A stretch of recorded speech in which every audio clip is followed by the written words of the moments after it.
authenticity. My name is Doriel, and it's Larrier, who is the host of the Lott Carey Wise Digital Couch. And we are going to have our episode 29. I wanted to give a little precursor of what's happening tonight. Yes, we are talking to Reverend Dr. Harold Dean Trulear about the topic of incarceration.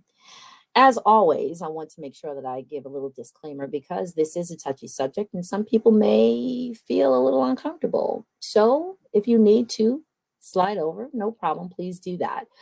If you are going to stay, I need for you to do two things. Number one, I need for you to like, comment, and subscribe and share this with other people who may have known someone who may have heard some experiences that you want clarified. I want you to ask questions. I want you to drop comments into the stream. We are live on Facebook and on YouTube. And before we begin, make sure that you know that Lott Carey will be in session in Greensboro, North Carolina next week. We look forward to seeing all of you there.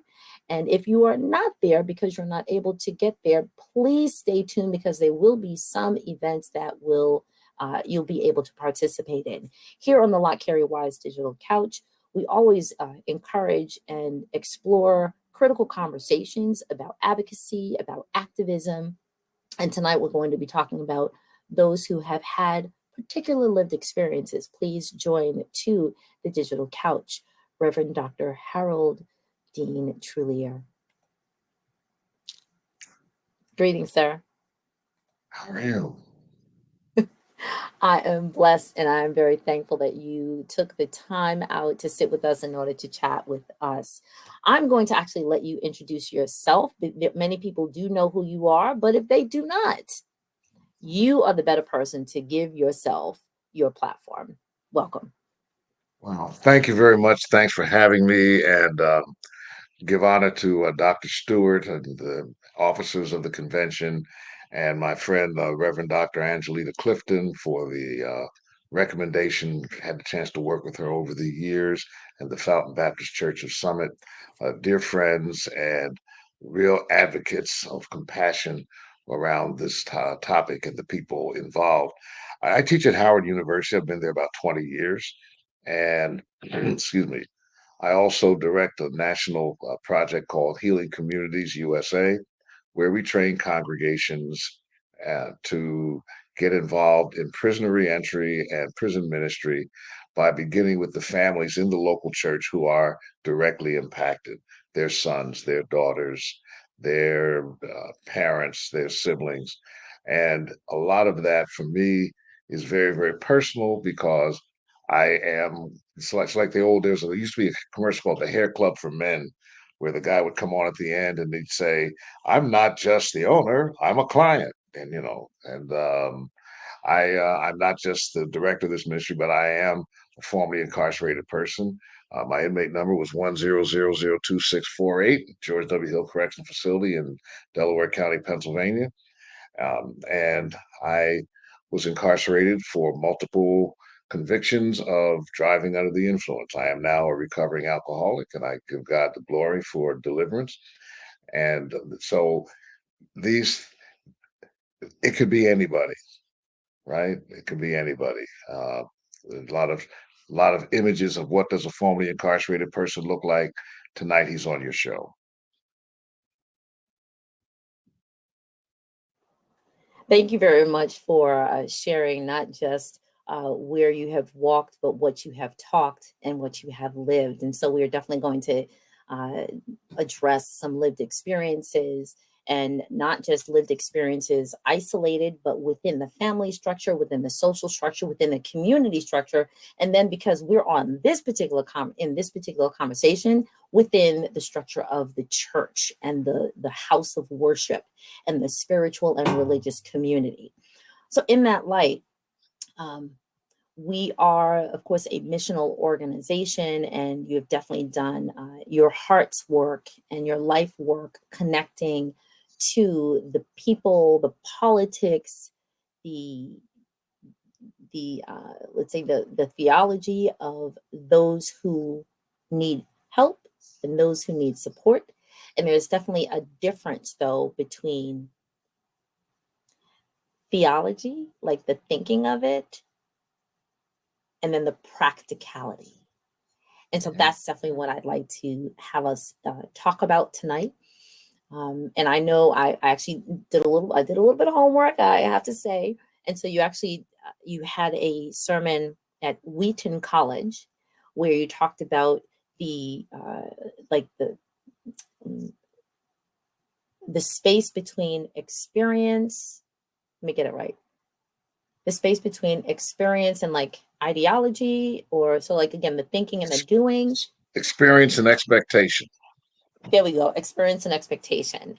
And I'd like for you to give us a word about that. And I know, and it was actually a very relevant scripture or like Bible story that connected with that. So if we could sort of lead with that and get into the Sure. conversation of what happens when people are within facilities, what are the things that they go through and how churches can provide support while they are within that moment, and then at the time that they make their transition and they are returning. Mhm.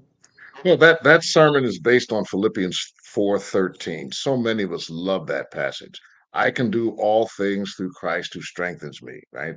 Paul makes that statement, and Paul makes that statement while he's in jail.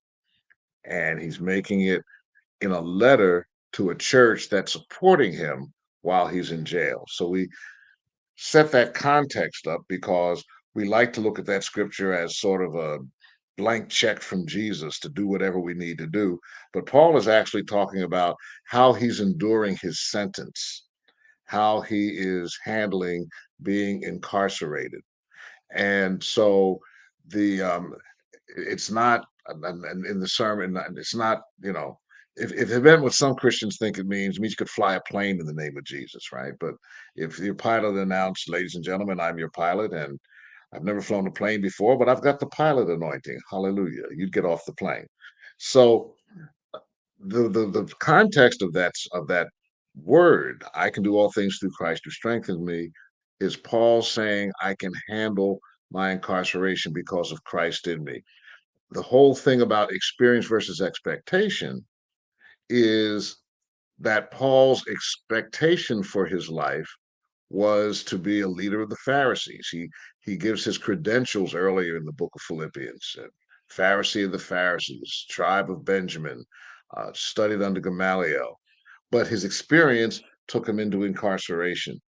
And so there's none of us that when we are born, our parents say, one day you're going to be locked up.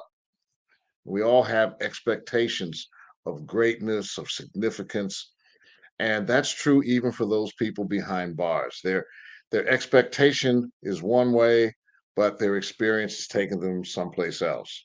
And so what I've tried to do in that particular sermon is to reframe incarceration for those of us who are left behind, as and so that we look at two things. One is that nobody starts off saying, I want to go to prison.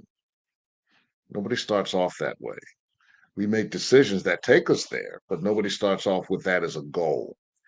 And then the second thing is, in your church, there are people who are the parents, the grandparents, the children of incarcerated men and women, and they never expected to be raising someone who was going to prison.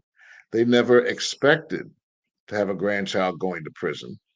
And so there's a gap between their expectation and the experience of having a loved one that's incarcerated. Psychologists tell us that people who have those kinds of losses actually experience grief, just like when somebody dies, you have grief in the family. Your mother dies, you grieve your mother's loss. Parents of incarcerated children, young children, adult children, experience a sense of loss because this is not what they expected from that child. However, the loss is what psychologists call um, disenfranchised grief. Disenfranchised grief. It's a form of grief and loss that nobody pays attention to. That's why it's called disenfranchised. Sorry. Thank you very much for sharing that. What I need to say at this moment is I need my stream team. My stream team, you know what I need. The other thing I needed to ask for people to do is to take notes while we are talking, because some of this conversation is a bit scripted because so we know like the main topics, but things that are gems that are just get dropped by myself or Dr. Trulear are touching and are going to prick the heart of people. So when you hear something that's like, oh, I need to remember that, or you want me to put it up on the screen or ask a question, please drop it into the chat. I'm actually watching YouTube and Facebook. So if you see my eyes sort of darting, I'm actually just looking for something to pull up for us to continue and fuel the conversation. So can you just repeat that last thing that you just said? Because that's why I'm like, oh my goodness, someone needs to write that down. Okay. When a person experiences a sense of loss, but no one is recognizing the loss, they go through disenfranchised grief. And so when your son goes to prison, your mother goes to prison, then you feel the loss of that person, but you don't have permission to grieve. You don't have, let me put it this way, if your son dies, then the church recognizes your grief. How do I know that? There's a funeral, there's a viewing, there's a repast, there's a ceremony at the graveside. People bring food by the house. There are all of these rituals we have to acknowledge your grief because your son has died. If your son goes to prison, you're grieving his loss, but there's no recognition. In fact, what we found is that mothers of incarcerated sons often feel responsible for that son going to prison. And sometimes we in the church can make them feel that way. Can we pause there for a minute? I think actually we need to sit Absolutely. on that for a moment. We need to sit on that for a moment. And I'm going to restate from my lens. We know there is a travesty. We know that there is loss. We are able to, and it is expected that we announce that loss, that we announce that moment of grief and grieving. When it comes to a moment of incarceration, and let's be even more real, if the person was in a place and space where their actions, thoughts, words, or deeds brought them to that space, or if it was like not just not expected, but like misappropriated or, wrongful, even if it's a wrongful judgment, there are times that the family will say, that's family business. We don't talk about family business outside because even if the person is wrongfully convicted, the thought is, well, why would they convict them? They must have been doing something. And so as a society, we're not, unless it's within your small circle, we're not allowed to sort of share that because, well, what'd you do? Where were they? What was they doing? What were they dressed like? Did they have the hood on? Were they with a group of people? So I'm thankful that you shared that because I never saw that from that perspective until you said that. Let those people who are in the chat, if you share or have had that experience or been witness to that moment where you've said, you can't talk about that, you can drop that in the chat. This is a safe space, sir. Thank you. Thank you. Now there's so many women, especially that I've met. I know we're talking about we have this emphasis on ending violence against women, and there's a certain violence to silencing the mother of an incarcerated man. To say you can't talk about the hurt, the pain, and on top of that, to feel a sense of responsibility. I show my students at Howard a documentary called Mother's Day, the Forgotten Victims of Death Row.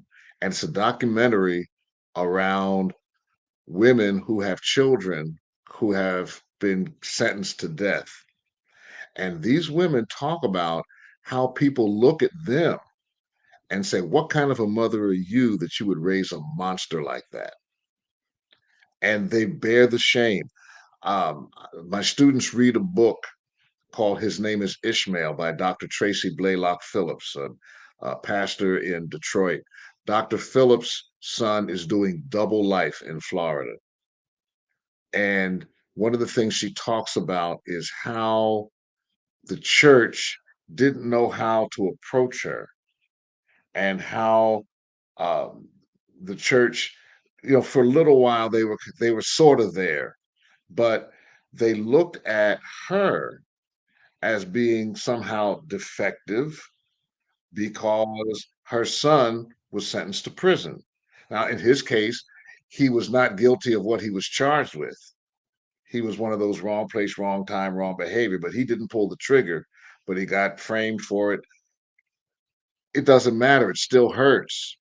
Now, I went to jail for drunk driving. My mother sat in the courtroom with me. I was 50 years old. My mother was, I can't say how old she was, right? Okay. And my mother sitting there crying. I said, Mom, what's wrong? She says, what could I have done differently so you wouldn't end up like this? It's a common theme for mothers to feel responsible for their children's mistakes. Can And I it's ask this common for, question? go right ahead, So go right you ahead. said it's the mother's, like it's her burden to bear, it's her cross to bear. Can I just ask what his according to the writings, according to the white papers, what cross does the father get to bear if he bears anything? There is a pain there. I was focusing on the mothers because of the Okay. women focus, but yeah, the fathers do too. But fathers are more easily disengaged. And in the case of a number of men who are incarcerated, the fathers are not even present.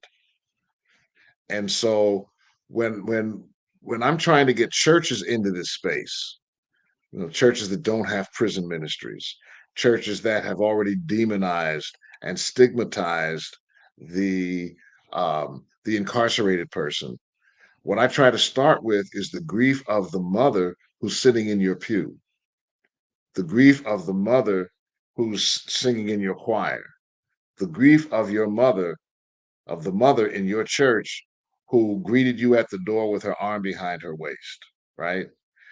So I'm trying to create an on ramp into the redemption and restoration of men and women who are incarcerated by humanizing them, because the system dehumanizes them. They give us a number, they put us in a cage, they take away most of our choices for the day, and so it's hard to humanize though because of the mistakes that we've made. But that mother, that's still her son, and yes, that's that father, that's still his son. I do have a lot of experience with fathers, some grandfathers. Unfortunately, some preachers, oh my God, male preachers who have kids that are locked up, they wear shame to the max. Don't want to talk about it. I've had them get up and walk out of my seminars because they didn't want to talk about it and they didn't want to deal with it because their son was an embarrassment to them. I went to speak at a women's prison once in a certain state. I won't say what state it was. And the women afterwards came up and said, "Oh, are you going to be in Iowa long?" I said, "Yes, I'm speaking at the prison today, and then such and such a day, Sunday, I'm preaching at church." They said, "What church?" I told them the name of the church. They said, "Oh, his son across the street in the prison over there." I said, "Really?" She said, "Yeah. You gonna talk about that there? Because I know he don't like the fact that his son locked up." And so there's a shame that the family bears. And what I'm doing is not condemning the shame. What I'm saying is that the church has to be the place that embraces people who have shame so that they can heal. The shame is a wound. They need to be healed, not scolded, not having more shame, not shaming them for feeling ashamed, but they need to heal. And so I'll walk with a pastor whose son is locked up. Um, we encourage, one of the things we do when I go out to preach in churches, I give an altar call for families of the incarcerated so that the church can see how many people in their congregation have been impacted. And I encourage every pastor to do this. I can tell you, Ms. Laurier, in 15 years, I've never had an empty altar. Go ahead. I'm trying to imagine that. I'm trying to imagine that. I'm envisioning you doing that altar call. And anybody who's watching, envision that altar call. Think of what happens in that moment. Whatever the words are, those who are connected, affiliated or with someone who is being incarcerated, would you come to the altar to pray? Like, just think about that. What's the first thing that's going to happen? Everybody don't say it at once. In my mind, it would be, who getting up? Not me. And then there must be some prickling of the heart, some prickling of the mind that would then say, now I know people know. And I sure know that I'm doing some grief right here and I can't figure it out and I need some help. Let me just get up. And there's the one. And then there will be the next. And the next. And I can envision those people sitting in the pews and in the rafters saying, child, I know. Or, we all knew. I was wondering when he or she was going to get up. Like, can you just hear? Because, we all from a Baptist church, so you know how we do. But then the reality that, yes, it is my reality. And I don't care what y'all say. I need to go through this grief with my church. Thank you for saying that it is grief like death, because I've never heard of it like that. And so the stages of the grieving process for someone who has transitioned, in my mind now, has to be parallel with the stages of grief for someone who is now not within the family unit and living amongst us and is now in a correctional. If y'all ain't get that, I got it for you. Go ahead, sir. It's the same, anger, denial, bargaining, acceptance. It's the same process, right?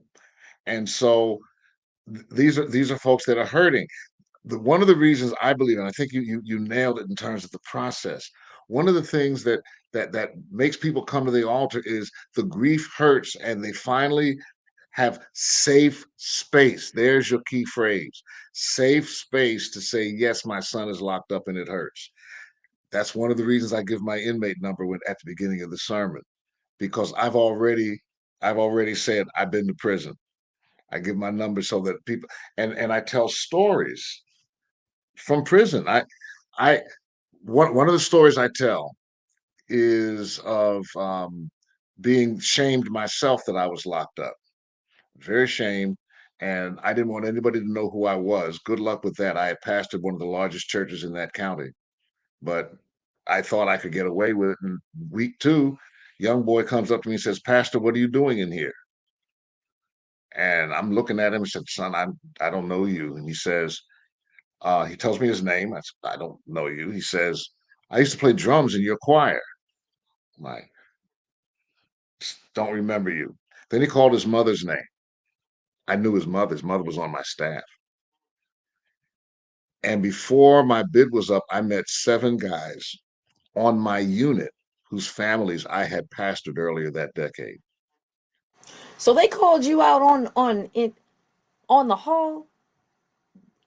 Yeah, yeah. And one guy, um, on visitation day, um, somebody came to visit him, and I was visiting with, I had a visitor as well, and his visitor kept staring at me. And when we got back on unit, I said, "Man, who came to see you?" He said, "That was my mom." I said, "Why was she staring at me?" He said, "Oh, she thinks you used to be her pastor, but I told her you from Philly, so it couldn't have been you." I said, "What church?" He called the name of the church. I said, "Yeah, it was me. I was her pastor." 7 guys. So, so your church people may not self-disclose. I mean, nobody told me when I was the pastor that they had sons that were going through the system. I think maybe one person did tell me, but there was no train. I had no training at the time, so I didn't know. I went to go visit him, and the sheriff said, "Pastor, you can't just come in here and visit. This ain't a hospital. You got to fill out paperwork and all that." I thought I could just put my shirt on backwards and walk in like I was going to a hospital, you know. So I obviously know better now, but the fact was that there were so many young men in my jail that were connected to the church that I had pastored. And so when I do the altar call, or when the pastors that we work with do altar calls, uh, people come. A couple times, wasn't quite sure. I was at a church in Virginia and gave the altar call, and nobody moved. And a little 5-year-old boy stood up and he started pulling on the woman that was with him. A little And child shall he's lead him. talking. And I found out later he was telling his grandmother, he's talking about daddy. We should go up there. And so he stood up and pulled her up to the altar, and then 40 people followed. Come on, And 5-year-old. Come on, tell the truth. What? it's and Woo! see, and it's an opportunity for the church to show compassion to the mothers to get them through the grief. I preached at one church and I did the altar call, and this stunningly beautiful woman came forward. She's mid-30s, about 6 feet tall, looked like she just stepped off the front of a fashion magazine. You would never know that she was grieving, but you would if you were at that altar. She was doubled over crying. Two women came up to her. We had done a training on Saturday. I preached on Sunday. Two women came up. One grabbed one arm, one grabbed the other arm. The one who grabbed one arm was in her 50s, and she said, "Baby, it's all gonna be all right. My son's locked up. He's going. My husband's locked up. You're gonna be okay." The other was a senior citizen, a nurse. She had a little nurse's uniform on. She said, "Baby," and I could hear them from the pulpit, "Baby, it's gonna be all right. When I was your age, my husband was locked up, but you're gonna get through this, right?" So then the pastor says to me, "Would you go down and pray for her?" I said, "No." He said, "But why not? She needs prayer." I said, "I know that." He said, "Then go pray for her." I said, "No." He said, "Why not?" I said, "Because her two members are doing it right now." It, I said, hold on. Wait. I was actually going to ask you to pause there, a little pregnant pause, because I actually wanted the people to be like, why? Because the those who knew the work and who walked that walk, they was right there. They "Yeah." was right there. Not to take away from the man of God, not to take away from the preacher of the house, not to take away from the leader and the shepherd and all that. The leader gives the word. It is more powerful unless that person has walked that walk for the people right in the pews Mhm. to do the preaching there. Through I love it. I love it. Sir, one moment. I actually want to bring up two messages that have come Okay. up. And read them because they are extremely timely. So I'm going to bring it up and then I'm going to read it. So this is a statement. It may not be right, but I think this happens to do with mothers. I think that it's only natural that a parent, mother specifically, feels shame because no matter the age, we feel responsible and wonder what we did wrong. How many of us would say when our children do things outside of or contrary, let's use the older folks' terms, contrary to what we done taught them, what did I do wrong? I thought I raised you right. I brought you to Sunday school, shined your shoes, taught you how to put the offering in the plate, taught you how to sing on the choir, taught you how to be on the usher board. How you gonna go do that?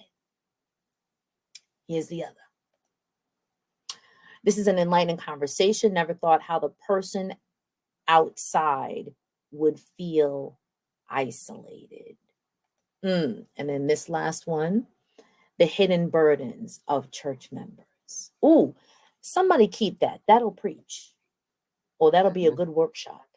Those of you who are in leadership ministry in your church. I'm just saying. Woo! Okay. really holding back a tear here. So we have the grandmother, we have let's say the mother of the church. I'm giving like an age category.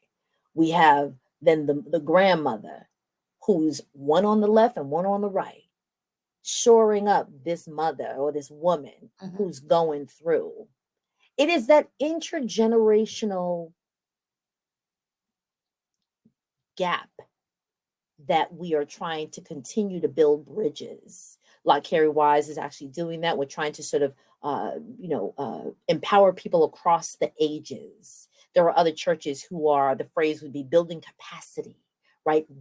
Building down, of course, like shoring up the next generation of who's going to lead. Because I've heard over the past 15, 20 years, the older at this moment, or that at that moment, the older men of the church saying, there's a little feedback, saying, well, who's going to take over? Who's going to continue? And it's right here. It's right where you are. And like you said, when you call out the one, 40 more people gonna come up. You can't even plan that. No. You can't even plan that. Thank you for doing that. So what's the end of that story about these two women shoring her up on the other side? Well, I told the pastor that it's more important that her church members pray for her, who are there with her and understand her situation, than for me to lay hands on her and then jump on the interstate and head home. I don't live up here. I can't run up here every time she has a prayer need, but they can, because they're right here. And that's the church ministering to itself. Those are the members wrapping their arms around it. That's healing, to know that she's accepted in spite of the fact that her husband was in prison. I found out later her husband was in prison, and the father of, she had two sons, one by her current husband and one by a former husband, and both of those men were in prison. So both baby daddies were locked up. She needed her church. She didn't need, yeah, I could have prayed for her, but she really needed her church to walk with her, because now, and then I found out that she had been in prison too. So now she's got her boys back. She needs her church to walk with her. And I love the comment that, it may not be right, but women do feel responsible. And I think that what's critical is that the church come alongside these women who feel responsible. Let them know that it's all right, that you did the best you could. That's what I had to tell my mother. But I told my mother, said, what she said, what could I have done differently? I said, Ma, you weren't perfect, but whatever you did wrong, I should have undone it in the last 30 years I've been on my own. This ain't on you. Okay. Um, I have to take some responsibility myself, but I get it that parents feel that way. But because I have my church ought to be able to walk with me through that, so that I can forgive myself, get over the grief, get over the shame, set up a proper boundary between my behavior and my son's behavior, set up a proper boundary between my behavior and my daughter's behavior, because at a certain point, people have to be responsible for their own actions and their own behaviors. And so it's the opportunity for the church to minister to the family that's left behind. And once those families are surfaced, then what we encourage the church to do is to treat the prison the way you treat the hospital. Now, what do I mean by that? When a church does ministry to the sick, they don't choose a hospital and show up at that hospital once a month. They minister to people in the hospital or the nursing home based on who's connected to their church. Right? You have a sick and shut-in list in the bulletin. Yeah. You don't have a list of everybody in your local hospital. You have a list of people that are connected to your church. So once I know who the mothers are, the grandmothers, the children of the men and women are very important to this. I know we're going to get to that in a moment. Once I know who they are, that's who should get the ministry. Cards, phone calls, visits. Right? I know it's hard. It's harder with COVID, but it's still possible. You can still send letters. Stay connected. There were 7 guys on my unit from the same church. That church, if I had known then what I know now, we would have been connected to them. The little church that my wife pastors here in Maryland, we have a list of everybody in our small church who's got somebody that's locked up. I took a call today. I took a call today from one of our members. Her brother was abused by a corrections officer. She's got the paperwork. So I can't minister to him directly because he's in a different state, but I can. I've already. I sent him cards. I sent him letters. Um, we have. I'm putting her in touch with some people in that state because if he was in a hospital in that state, we'd do something for him. And now I have a responsibility to the sister to make sure she's okay, to pastor her, because she's not only grieving the loss of her brother, he's been gone a while, but now she has that help. She has that helpless feeling. My brother is being abused and there's nothing I can do. And I've got to do more than say, well, just pray for him. He'll be all right. She ain't feeling that. So I've got to walk with her and at least make some effort. I connected her with some advocacy groups in the state where her brother is. Because if he were sick, but that's what we would do. And so um, it's an avenue into the prison, just like we have avenues into the hospitals and avenues into the nursing home. It's based on who we're connected to, not just, if your church decided, our hospital ministry, we're going to go to the local hospital once a month, which is what most prison ministries do. This y'all Baptists, I'm Baptist. Y'all call it church meeting. Pastor said we're not going to visit the sick anymore. We're just going to go to the local hospital once a month. Y'all have a church meeting, right? So, any rate, and by the way, I saw some of the trauma informed ministry. Absolutely, one of the things that we have to understand is that people that we're dealing with who are moving through the system more often than not have been traumatized at some point in their lives, and a lot of it is acting out of unaddressed trauma. And so we've been talking with the Pennsylvania Department of Corrections. They are beginning to install trauma um, trauma informed corrections in that state. We're working with people in a couple of other states who are looking at that. And then we're trying to say to churches that we cannot repeat the trauma on people who are coming home from prison. It's traumatic. My book, Ministry with Prisoners and Families, which came out in 2011, it actually came out the week I got out of jail. My book, Ministry with Prisoners and Families, we actually have a chapter on dealing with trauma because just coming home from prison it has a certain level of trauma to it. Being in prison has a certain level of trauma to it. And I'm sure that the person who put that comment up knows this even better than I do, that when we talk about trauma, we're not talking about um, just having a bad experience. We're talking about an experience that's so painful that it actually rewires the brain, and the brain itself has to heal. And so we definitely need more trauma informed ministry for people who are moving through the prison systems, for women, especially because one of the things, let me just say this real quick. Most of your viewers have heard of the school to prison pipeline, right? When we're talking about women, we don't talk about the school to prison pipeline. We talk about the abuse to prison pipeline because, by most estimates, somewhere around 3/4 of all women who are incarcerated were at some point abused, either abused as children, sexually abused as children, or as adults or as teenagers. We talk about the pipeline is from abuse to self-medication. That's a fancy term for addiction, to criminalized behaviors to support your addiction, to prison. And so, one of the things that that your viewers should know is that when you're dealing with a woman who's incarcerated, the likelihood is that she has both an abusive past and an addictive past. Now, is that how we want to handle women who've been abused and have turned to drugs and alcohol to self-medicate?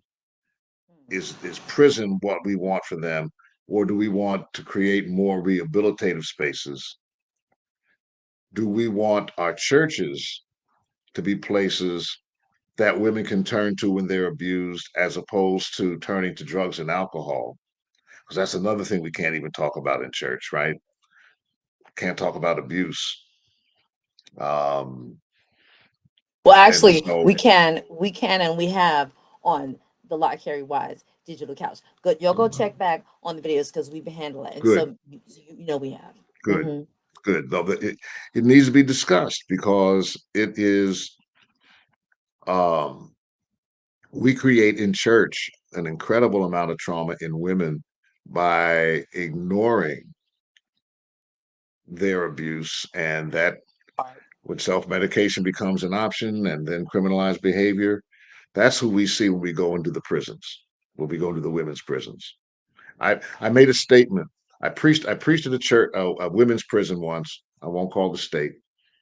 And I was actually preaching on Philippians 4:13, but because I was preaching in the prison, they had a little different angle. I was talking about um, a connection between Paul and the church at Philippi that occasioned the letter, and letting the women know that we've got folks that want to be connected to you, right? And so I told the story of my last arrest and how afterwards I asked one of the women that I worked with to pray for me. And so we held hands, we bowed heads, older woman, and all of a sudden she stops. And this is a woman who lived in California. I lived in Pennsylvania. We were at a conference and I was getting ready to go to jail to report.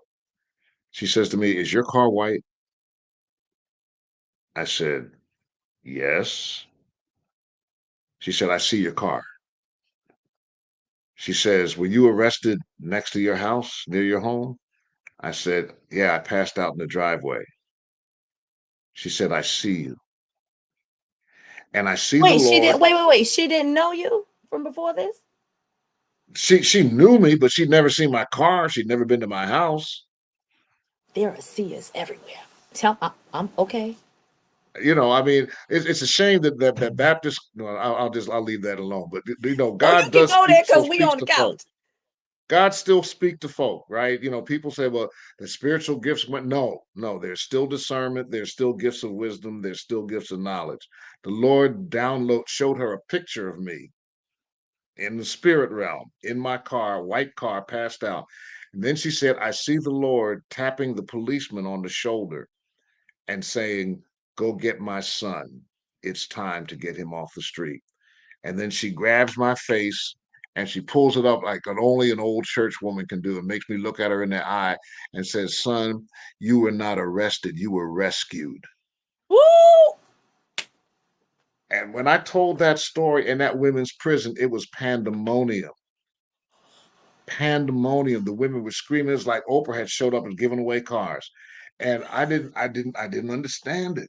I didn't understand it. And so I said to the pastor of the prison church afterwards, I said, "What was that? Please explain that to me." She said, "You just told their story. The women that are here, they see coming here as God rescuing them from life on the street, God rescuing them from their addiction, God rescuing them from an abusive husband or boyfriend. And so they see coming here, they said, a lot of them say that coming to prison was an answer to prayer. Now, what if the church was in a position to be an answer to prayer?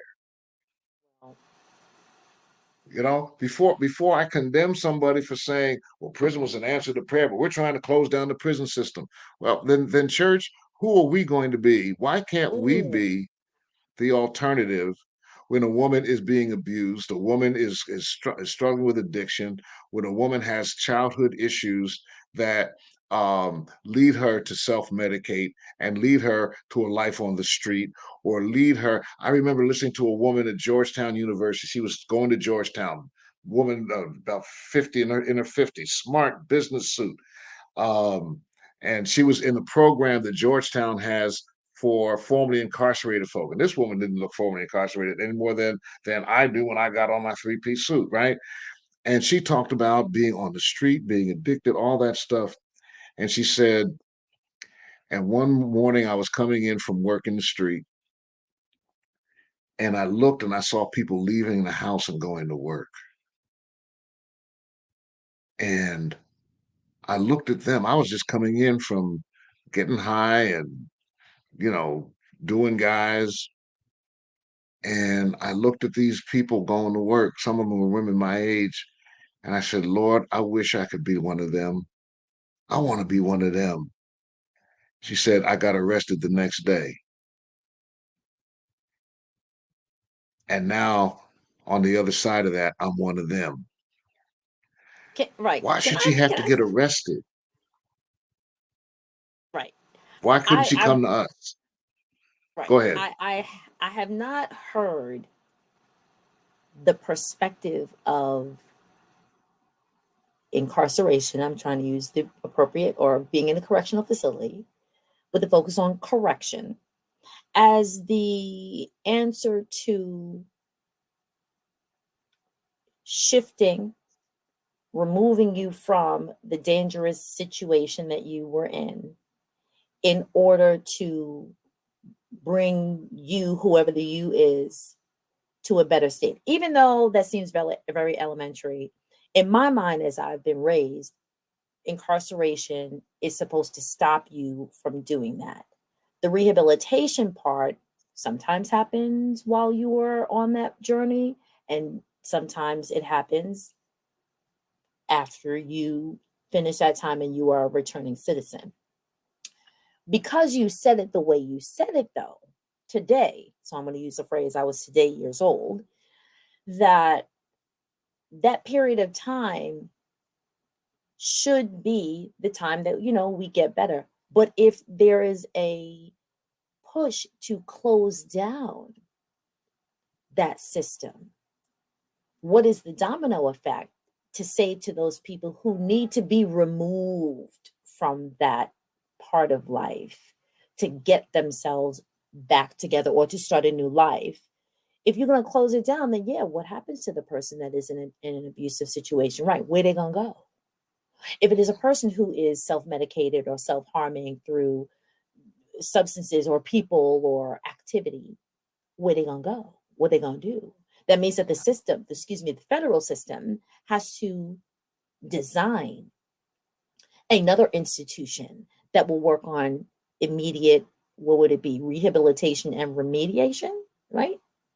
So I just never thought of it like that. I want to actually bring up 2 or 3 comments that are really crucial. And I'm doing this because there are some people who are watching on Facebook. There are some people watching on YouTube, but things are happening on both places. And I just want to make sure that people are seeing all of this. So I'll just start with this. And I actually typed this because thank you very much, Dream Team, for putting some really good quotes and comments in the chat.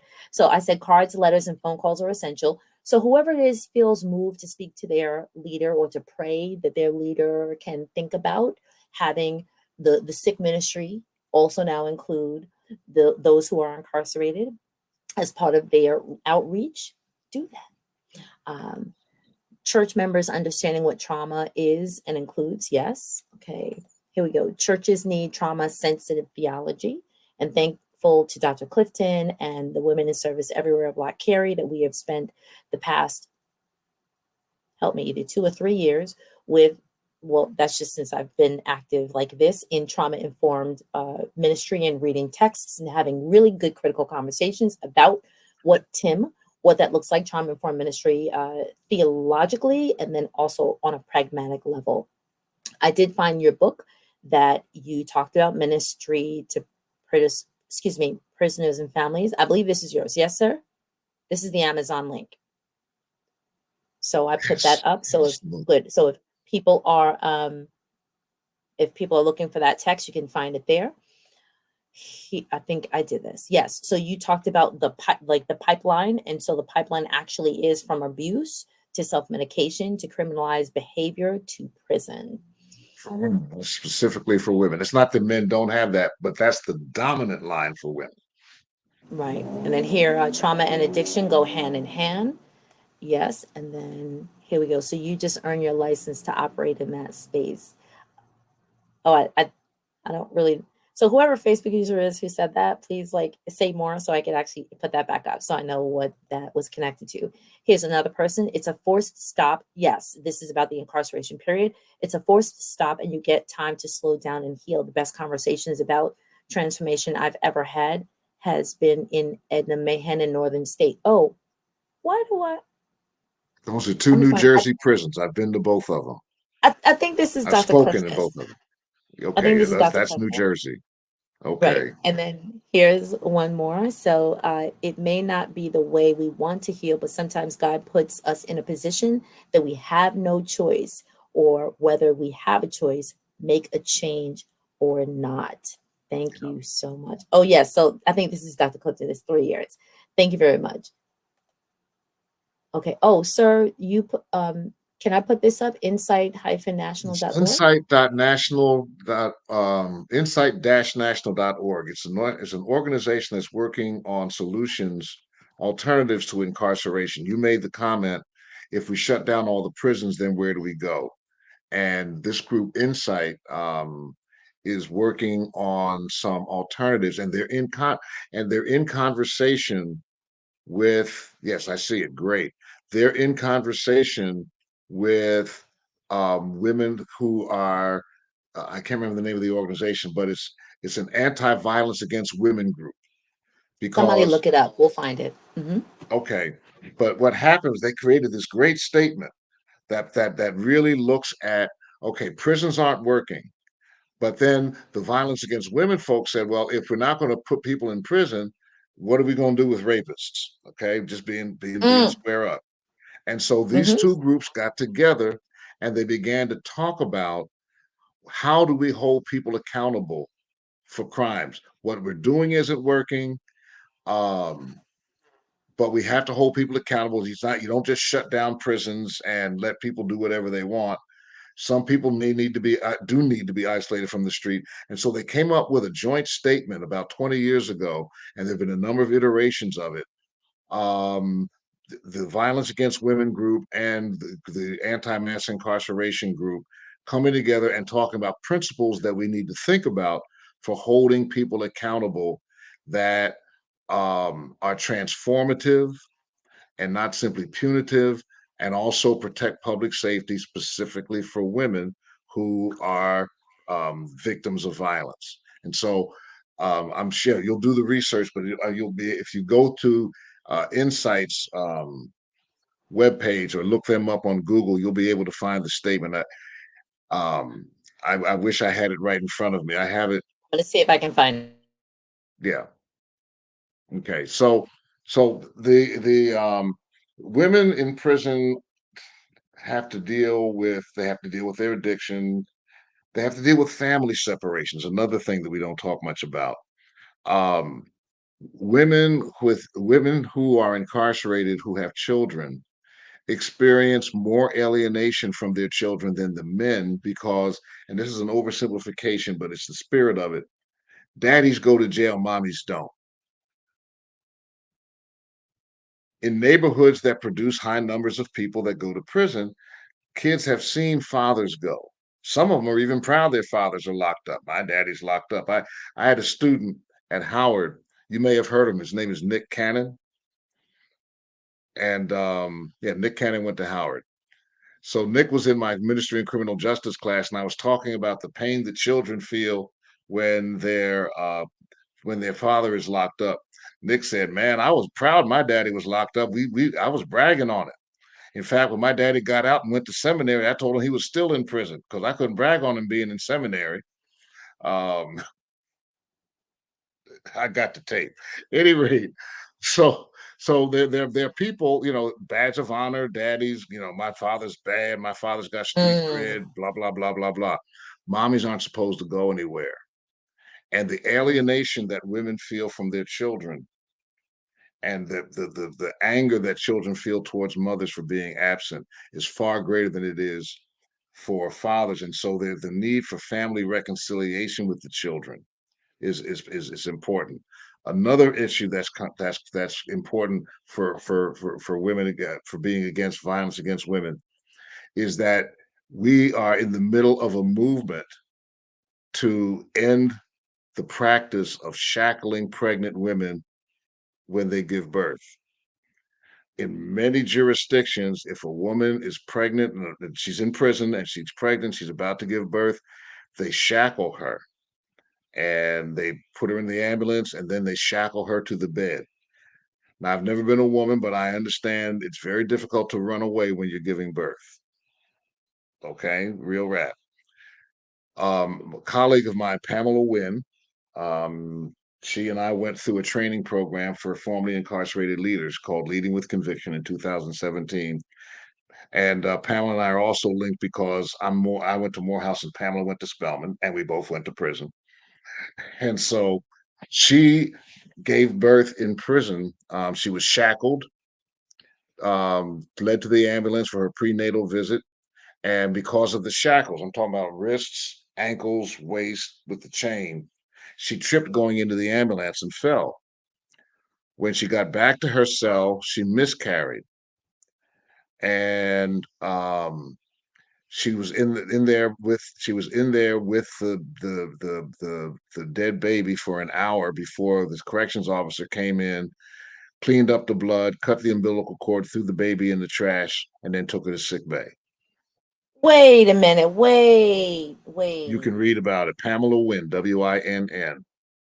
wait. Was that uh I'm absorbing this, but I have to ask the question, was that like uh the case that like spurned why we should not have this situation happen?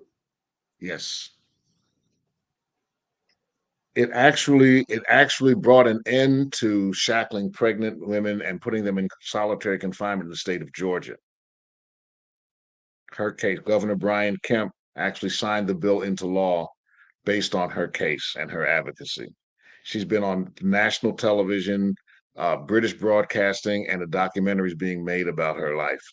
But she's just one of a number of women who have horror stories about being chained during birth, and then after giving birth, having no time with the child. We're one of the few countries in the West that doesn't give a woman time with her child after birth. There are prisons in Norway with special wings for women with children. And they designed them to look like nurseries and schools. It's not like the kids in the cell with you. And so we've just begun to understand the price that a mother and a child pay when the child is born during incarceration, immediately separated from the mother. And all of the experts tell you the first 18 months of the time when children bond with their mother. And I have a very good friend who gave birth while she was in prison, shackled, baby taken from her, given to her mother. So that child spent her first 2 years with her grandmother. And when her mother came out, she wouldn't go to her. She had bonded with the grandmother. And my friend tells me that it wasn't until her daughter was in her 20s that they actually began to develop a mother daughter relationship. So, if I may, and thank you for sharing this, and those people who are aware, and thank you for also helping me to do the stream team. Again, if you see my eyes darting left or right, I'm trying to sometimes go to another screen, find the information that Dr. Trulear is bringing up. And so I wanted to pull this up. Okay, so let me just pull this up. It takes years to reconcile the family. I type this in: family reconciliation and care for pregnant women, including no shackling. Thank you to the person who typed in Pamela Wynn's name. And then I was looking for it and I found this is from the ACLU, the American Civil Liberties Union. I think I'm saying it right. This is the article from the ACLU about prisoners' rights and the Pamela Wynn case. And then someone helped me find the Norwegian correctional model is really well thought out. Yes. So sorry, there's a little feedback. Okay, just from an educational standpoint, there's feedback. I'm an educator by trade, and so part of our training, and I'd have to say this in the past probably 30 years, has been this focus on designing and taking into consideration women who are incarcerated, yes, who are pregnant, who give birth, who are at least trying to bond, yes, with their infant, toddler, preschooler. And so there are some, let's say, federal, how do I say it nicely? Um, let's just say federal mandates that apply to infant, toddler, and child care arrangements or structures in institutions in general. And then there are these subparts and subparts and subparts. And so depending on the state, like you were talking about in Georgia, depending on the state, they will then interpret for their community what that looks like. And so I do remember seeing a couple of documentaries about like what childcare looks like within the within incarceration settings. And yes, the same decor that should be available to children who are in preschool, or those whose families, yes, if the grandparents are raising the child, if the children come to do that visit, and how they try to at least normalize, if you will, and make that visiting space something that is appeasing and appealing and calm, even though the adult, the parent may still be in their confinement, in order to just make it as comfortable as possible. And so, yes, thank you again just for raising the issue of the grief, the stages of grief, the trauma that the parents who are raising the grandchildren of women who are incarcerated, the siblings. And so when you said something I wanted to just bring back up, when you said like when there is a physical death, how everyone converges, right? There's a moment of recognition. There's an actual marking. Let's put it like that, a marking. There's a funeral. There's the grief period. There's the structure that holds the body. There is the process of the grieving. And then where someone goes in who becomes incarcerated, or goes into a correctional facility, there is this there's the no talking. And I'm wondering, within our Black family structure, and within the safe spaces that families will allow that conversation to occur, what happens? And I'm sure there are studies and papers that address that. But what do we do? Do we sort of, let me at least come to the house and sit with you, or let's, like you said, go to the court and at least sit. I'm going to be silly, but I'm just thinking about what we do in families. Like, let's just, let's make some iced tea. Let's make some cake. Let me just sort of bring a little bright smile. Let's talk about what could happen. Let's look at the old pictures. And then I'm wondering, because this is what we see a lot when a person is released. Mm-hmm. Come on by the house. We're going to have a barbecue because somebody's home. Sure. The time in between, and then the time after they come home, or they were returning citizens, because that's what we should sort of focus on now. What then happens? Because it's not back to normal. So what, as we attempt to wrap up or get to the next part, what would we say? What would you say to the institution of the church, to families, of like how to welcome that person home, and what to do so that they can continue that next part of their life? The starting point for reentry is the moment of arrest. The starting point for reentry is the moment of arrest. You build the relationship through the process of the arrest, the detention, the trial, the incarceration, so that you already have the relationship in place when the person comes home. Trying to build a relationship after the person comes home it's not going to be very effective.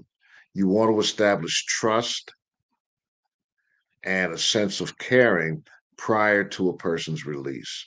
Now, if you can't begin at the point of arrest, the person's already incarcerated, begin the process now, because building strong relationships is one of the two keys to successful reentry: coming home and staying home. Having strong support system when you come home, and having a change of mind, making the kinds of cognitive changes that are necessary for you to be able to function properly on the outside. When I was at the detention center last week in Virginia, speaking to the guys that were preparing to come home, their community readiness unit, I said, whatever the character traits are you want to have when you come home, start working on them now. Somebody said, what if they don't work? I said, doesn't mean that. I said, then figure out how to deal with adversity when you're doing the best you can and it doesn't work. Guess what? That happens in the real world too. Whatever change you want to see in your life when you come home, make the changes now and practice them. And so people need a change of mind. We need to see the world differently. Um, you need to set goals. Help people set goals while they're still in, right? I talked to one guy. I said, "Man, what's your goal when you get home?" He said, "Not to come back here." I said, "That's not a goal." He said, "What do you mean it's not a goal?" I said, "You can't have a goal that's a negative goal." For example, I said, "Watch this. Don't think of a fire truck." What'd you just do? He said, "I thought of a fire truck." I said, "Exactly. You can't have a goal that says I'm not coming back. You need to have a goal that says what you are, and if you become that, then you won't come back." So I get into dialogue with guys before they come home and help build relationships. If your church knows who from the church is incarcerated, and you start writing letters, do visitation, keeping the connection going, and build a relationship before they come home, help them with the changes they need to make in their mindset before they come home. Then when they come home, you can welcome them. Okay. So and be a support to them. And you know, help, you can help them find jobs. You don't have to turn to an employment agency. Find out who's hiring. Here in Prince George's County, Maryland, I have a good relationship with the guy who runs workforce development for the county. I I'm not trained to help people find jobs. I'm not trained to train people for jobs. But this guy at the county is, and he's really good with people coming home from prison. You come home from prison to our church and our community, I send you to Pete Goodson. He knows how to do that, right? Build networks. And churches, you already built networks. You know how I know that? Because when somebody gets sick, you don't give them any medicine. You have a network with a doctor. Now, you may pray for them to be healed, but you have a network with the doctor. When somebody dies, you don't dig a hole in the ground and stick them in there. You have a network with the funeral director. You're already networked. Don't be afraid to network with helping organizations that can do what you're not trained to do, helping them find jobs, helping them find houses. You don't have to build So houses. Go ahead. So build networks. Go ahead. right. So I will say this concept is new, or the admission to the concept is new. I'll say that because for most of us it may be 1 or 2 or 3 degrees of separation of you knowing somebody within your direct or indirect family. I'm just saying, who has had this experience or living this experience. Tell the truth. And I'm thankful that I am more aware of small businesses or even large businesses or institutions who have in place spaces for people who are returning in the workforce, so that when, and I don't know the process, but when they're going through the probationary period or having the probationary conversation of, okay, here are places that we already have a list, right? The networking of places that are will accept We're aware that you've either had skills prior to incarceration or developed skills while you were there. And so if it's within the food industry or, you know, whatever the industries are. And of course, they're based on the charge. There, of course, there are certain situations where you're not able to go to because of whatever it is happened. But I'm thankful that I'm becoming aware of, again, those institutions that are welcoming, and that are partnering with probationary officers or that process. And then those spaces that are still like, nah, we're not going to do that. Let us be at least the church or the space or the community that works with our elected officials or who works with the activists to to fuel and to funnel. That's the better word. To funnel, yeah, to fuel and to funnel people into that work. And I will say, and depending on where you are, um, there are, help me, there are, there's a, let's just say it's an organization about keeping younger people from doing the wrong thing. And I'm just going to say that in general. And so a number of the people who work in that space are people who have already had moments. And so their goal, and I'm, as an educator, I'm saying that because I see it in my community. And those people who live in New York, you know, the orange truck, you know, the folks that wear orange, right? And so they walk through places and spaces in high densely populated areas, and they are a presence, and they make connections with schools in order to say to younger people, listen, almost like a, I want to say like a community scared straight. I hope I'm saying that right. Please correct me if I'm wrong. Where they make contact with, whether it's high schools or community centers or whatever, in order to say, hey, listen, we see that there's some activity. Let's just give you the real deal. We want to be supportive. But some of those people that who are working in those spaces have already had that experience. The same way with like rehabilitation, whether it has to do with drug and alcohol, substance abuse. The better people to do that work to help, right, to help people are those who have had similar experiences so that they can actually relate. Am I right? I'm, Yeah, yeah, and they're out there. They're out there. There's an organization that you may have heard of in New York called Youth Build. It's a national organization. let me look it up. Go ahead. Yeah, Youth Build. And it's been in existence for a long time, but a few years ago they elected a new president, new national director. His name is John Valverde. John is from New York City. When I met John, he was in my ethics class. He took ethics with me when I taught at New York Theological Seminary. Now, it wasn't the campus on 29th Street, it was the campus at Sing Sing. John was pulling a 20-year bid for taking another person's life. And so he was in New York Seminary, has a master's program at Sing Sing. John was in my class. Um, and I didn't even realize I was on a program at Herbert Lehman College. You're from New York, you know where Herbert Lehman is. I was at a conference there, and I'm sitting next to this guy, Although and We say Lehman. Lehman. Don't say Lehman. Okay, We're not thank gonna know what you. you're talking So about. you If can you say tell Lehman, it's Lehman, okay? Like Lehman. hospital. All right, Herbert Lehman. Thank you. So you can tell I'm Yes, not from sir. New York. I'm from Philly. Okay. So we're at Herbert Lehman, and I'm on a panel with this guy, and he gets up before me and he says, "I'm really grateful to be on this panel with my professor." And I'm like, I don't know you. And then all of a sudden, I'm like, oh my God! In my mind, I put a green jumpsuit on him, and I'm like, that's John. Okay. He was out and he just recently became the president of Youth Build, the organization you have there on the screen, youthbuild.org. Yes, I found it. Um, and he's a perfect person to oversee work with troubled young people who need education. Oh, there's a great program, Credible Messengers, created by Clinton Lacey when he was in New York. Credible Let me find that Messengers is a link. Okay. program that trains men and women who've been through the system to go back and work with young people who are in the system and try to show them a better way, show them the benefit of the benefit of transformation. Credible Messengers, a tremendous program.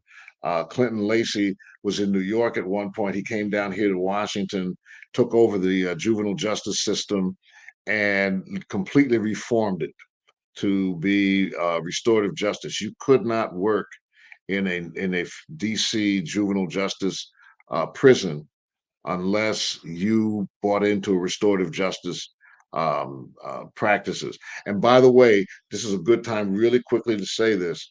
Real restorative justice always involves the voice of victims and survivors of crime.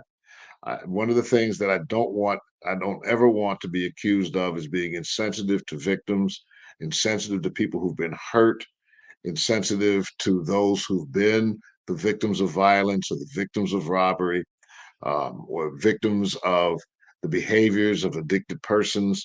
And so, one of the things that is powerful about the restorative justice movement that Dr. Lacey has been a part of, and others of us have been a part of, is they always involve the voices of those who've been victimized because they need to be healed as well. And some churches, watch this, some churches don't want to do prison work because they have people that have been hurt by people who are incarcerated and no one's addressing them. Oh, he robbed my house and y'all and y'all didn't come and surround me when I was hurting, but now you got all this love for him. You know, you didn't come and surround me That's when I was straight talk. hurting after I got carjacked, but now y'all want me to go minister to the carjacker. We have it's got to be full circle. That's straight It's talk. got to be That's all of straight that. talk. And when people come after me on that, I always say we've got to have a victims component.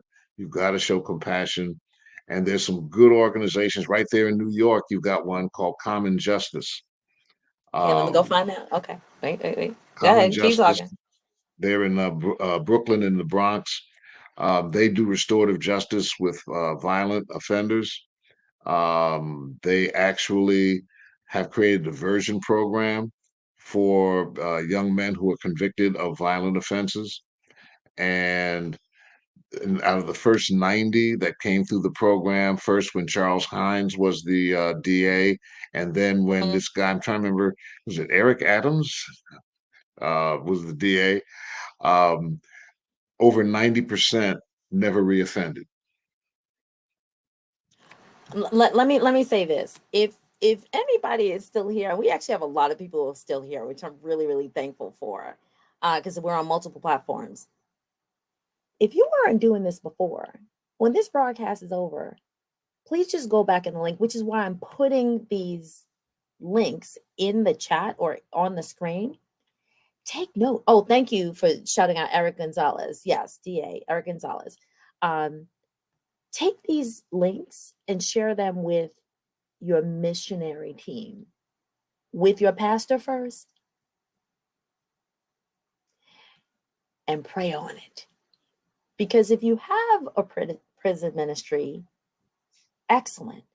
Add these links as your research.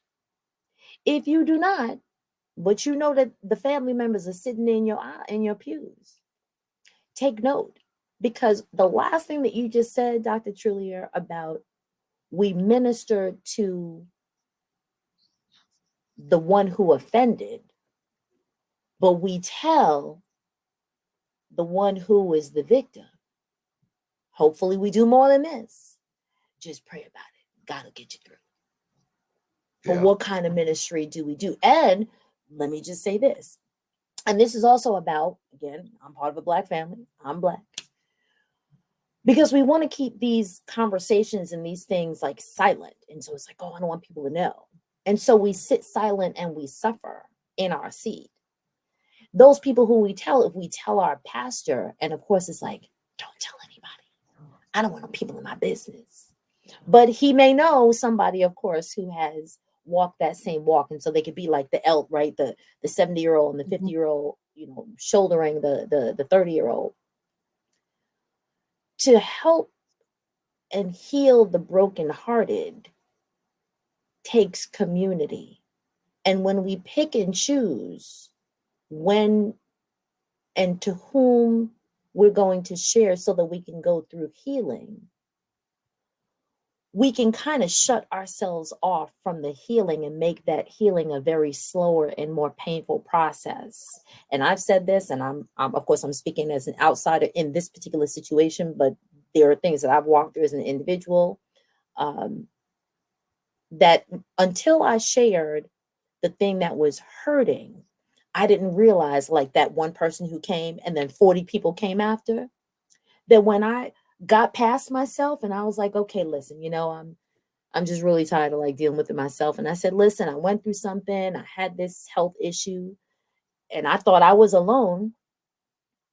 10 people after I shared that was like, Doriel, I didn't even know that I could talk about it. I went through the same thing. And now we from across the aisle, every once in a while, we kind of look at each other and we do this. Then this is a Brooklyn thing. So if y'all not from Brooklyn, you don't know.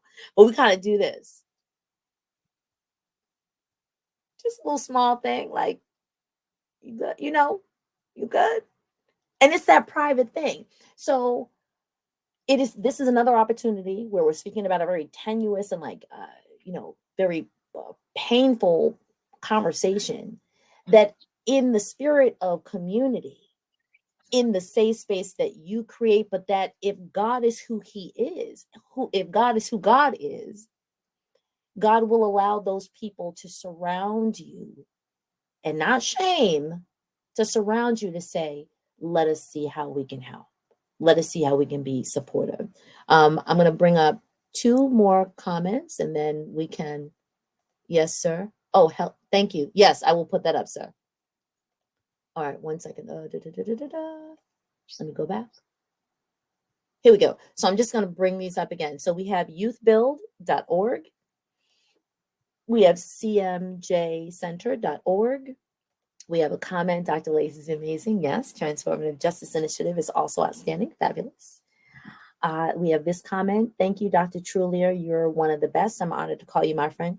I think this is Dr. Angelina. Thank you for sharing your insight in this necessary conversation. I've got to jump off, but you know how much I appreciate you, my friend. Excellent. You're always on point. Fabulous. And then, okay, I put up commonjustice.org. Folks, please take notes. Please take notes. Okay, here we go. Learn the difference between charity and justice. It's important. Yeah. Don't go with the high and mighty. Let me do my mission work. Keep that. If you're not sincere about really bringing support, true support and transformation, leave that on the shelf. And here's a comment from Reverend Douglas Moore. Greetings, Reverend Douglas Moore. If you have time, can you please ask Dr. Trulear to talk about the importance of clergy visiting the incarcerated? Woohoo! How about we wrap up with that? Thank you, Reverend Moore. Appreciate that. Because you Sure. talked about Thank people you, visiting. friend. Yeah, Douglas Moore's good people. I'm he's known my family since he was a kid. I just met him as an adult, but my cousin taught him science in high school. So we go way back, and his wife's from the same community as my uncle in South Jersey. Any rate, one of the things that we've discovered in research, this was done through the Minnesota Department of Corrections, that different categories of visitation to the prison have varying effects on whether or not a person will reoffend. And Take notes. they surveyed over a 5 year period, they studied the visitation patterns, and they found out that the, the visitation that is most likely to reduce recidivism is a visit from a clergy person, not from mom, not from the kids, not from a sibling, but when clergy visits incarcerated men and women, they are less likely to offend. And so all of us as preachers and pastors were taught to visit the sick. None of us were taught to visit the incarcerated. I think it's our responsibility. They're in the same list in Matthew 25. Sick folk, incarcerated folk. They're in the same list. Somebody said, well, I'm not called to prison ministry. Ain't nobody asking you to go be a prison minister. Just go visit. You're not called to be a hospital chaplain either. You still go to the hospital. My therapist tells me that sometimes my snarkiness is an asset, right? You know, I'm not called, you're not called to be a hospital chaplain. Would you go see people in the hospital? Just go visit somebody. If you got a son, a friend, and get a list from your church and visit. And that's what we do in healing communities. I gave you my website, Ms. Larrier, and that's what Sir, we let me do pull it up. with in our training. We trained over 1,000 churches in the 15 years we've been doing this work, and we actually, some of your viewers may remember, that I did a training session for Carey in 2021 when we had the virtual meeting in August of that Yes. year. Yes. So um, yeah, so there was yeah, the more if clergy visit, recidivism is less likely, and so we need to, as pastors, put the prisoners connected to our churches on our visitation list, just like those that are in the nursing homes and those that are in the hospitals. So I'd like to ask those people who are watching, this is your call to action.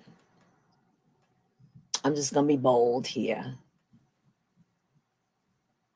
If your church has a sick list, a sick and shut in, and now I'm rethinking the whole shut in because people who are incarcerated are shut in. Did I do that? Did I do that, Dr. Trulear? Did I do that? Okay.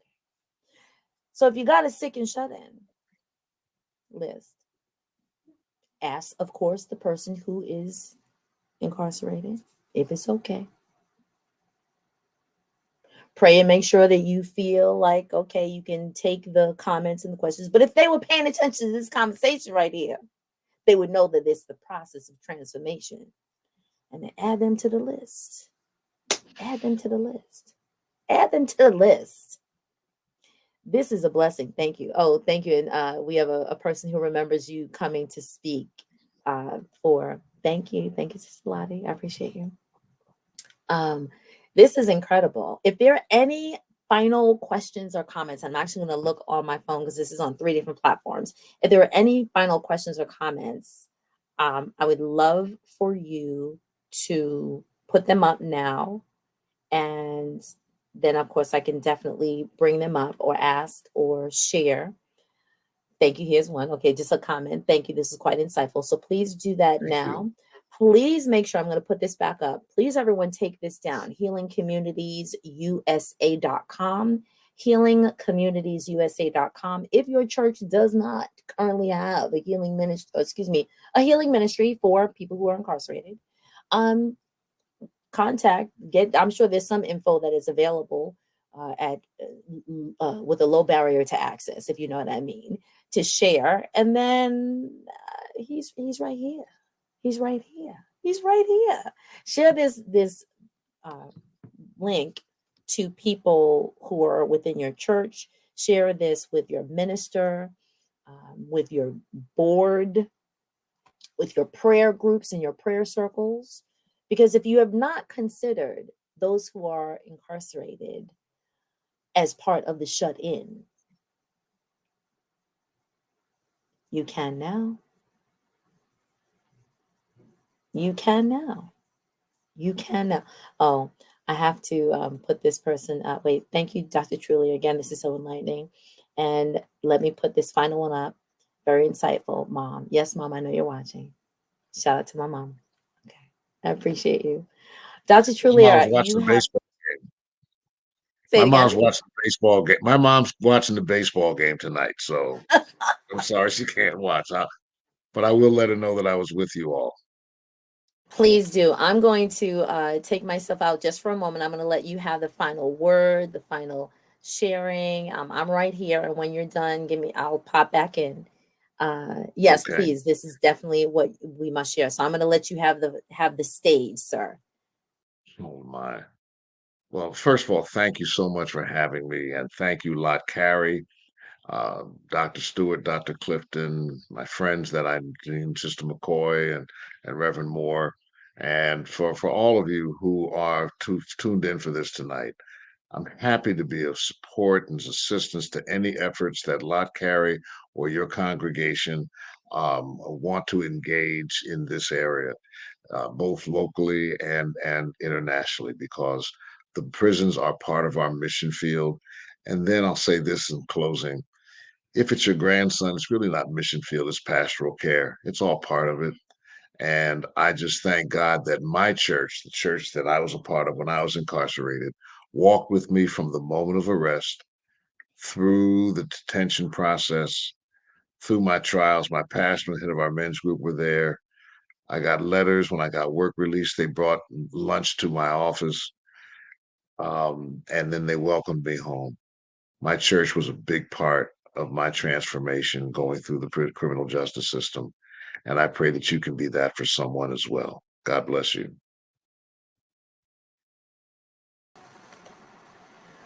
We appreciate you. We are blessed by your presence, by your candor, by your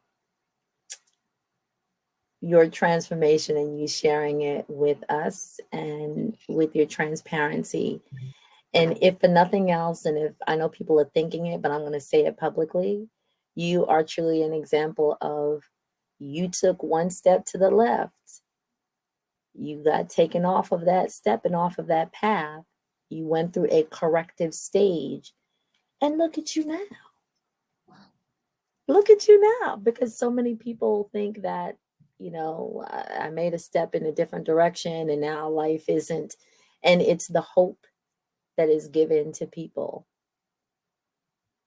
And I'm still reeling over the fact that, you're in the unit, as you say, and somebody recognizes you and is like, nah, that can't be Pastor so-and-so. You know what? It has to be somebody else. Yeah. And you're like, no, yeah, that was me. That was me. I'm very proud. I'm very proud and honored to have been able to engage with you for this time. Thank you. Yes, to those people, we are here for the time that we are here for, if you know what I mean. Please share this out again. Share it with the people who were not here. Share it to the people who may think, oh, what can my future be like? How about the professor at Howard University? How about that? How about that? How about that? Peace and blessings to everyone here. I look forward to seeing you on the next episode, which will be episode 30. It'll be episode 30. We will be here the first Thursday of every month. Please join us. Please stay connected to LottCarey.org, LottCarey.org, where we come alongside people, whether you are across the street, across the state, across the country, across the world. We come alongside and we support the efforts of sharing God, sharing the gospel, sharing good news, and also sharing grace. I just made that up. So we look forward to seeing you on the next conversation. And if you're coming to Greensboro, I'll see you there. Peace and blessings. Have a good night, everyone.